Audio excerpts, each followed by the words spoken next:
Jā, viņš ir atpakaļ. Jauns reizes, vecās problēmas, bet šoreiz viņam ir krāva, ko neviens negaidīja. Edža dārza karalis. Paklausies! Aizbrauc uz Alpiem, izcerības stārs, bet galā viņam putiņš, tur ir vesels bars. Piemēsloja un aizlidoja. Atvēra bagāžnieku, mēs palikām mēmi. 5 kacis gurķu, nu ko tu Edž lēmi? Saka, Anglijā bija sūdi, tur gurķi nav zaļi, bet Francijā kalni viņam par stāvu un skaļi. Bet neko no darba nerūpī, tikai skatās un tupī, kamēr mēs te svīstam viņš par netaisnību grupi. Visi vainīgi! Edža mūsu gurķu valdnieks, no loģikas un darba viņš ir tāls radinieks.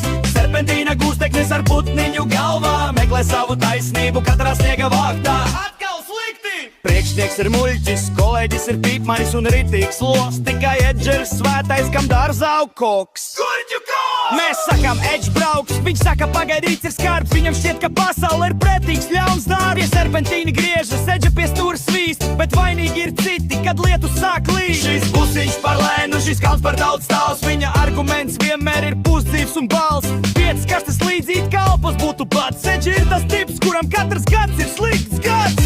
Atsauksmes no malas, tās ir tīrais zelts. Kāpēc šofers ar gurķiem ir uz kalna celts? Viņš nesaprot komandas, viņš nedzird, ko jautā. Viņš ir savā kosmosā, savā gurķu tautā. Igoram Anglijā bija vismaz miers no šī tēla, bet Francija tagad dabū šo dāvanu vēlu. Izturību mums!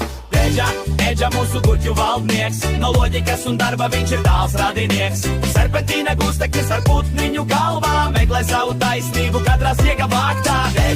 Edža mūsu gurķu valdnieks, no loģikas un darba viņš ir tāls radinieks. Serpentīna gūsteknis ar putniņu galvā, meklē savu taisnību katrā sniega vāktā. Bīts paliek klusāks, gan kraukšķīga gurķa nokošana skaņa kraukš! Jā!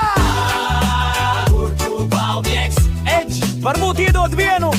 Nē! Atkal priekšnieks vainīgs, ka neizauga lielāki. Labi, brauc tālāk! Tikai skaties ceļu, nevis tos putnus.